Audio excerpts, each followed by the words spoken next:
خوشدل شاه ته چې چا بدر دوبي کنځلې ورته وکړې هغه کس افغاني و که پنجابي و. دې وخت کې د پاکستان په میډیا باندې یو خبر چلیږي چې خوشدل شاه ته چې بدر دوبي غلط خبرې ورته وکړې کنځلې ورته وکړې دا افغاني و. نو یو سوال دا دی ما کو پرس که دا افغاني و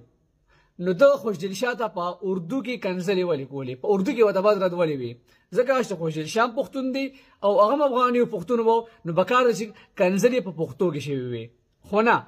هغه اردو ویله او اردو هم دومره روانۍ سره ویله چې بالکل خو بس واضح لګېده چې دا پنجابي و. اوس میډیا دا ولې وایي د میډیا زموږ چې کوم میډیا ده ارواي شو جیو نیوز شو دا دوی مخکینی عادت ته دروغ ویل دروغ خبر خورول لکه دی وخت دی چې کوم دا ویل شو چې پنس دی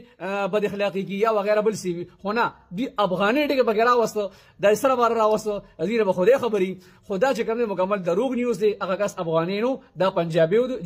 دی کټر پنجابي دی خیر چې ارچ هم چې حرکت کړی دی منګي غندنه کوي یو لوبغاړي سره یو پلیر سره داسې قسم حرکت هرگز نه دی بګار.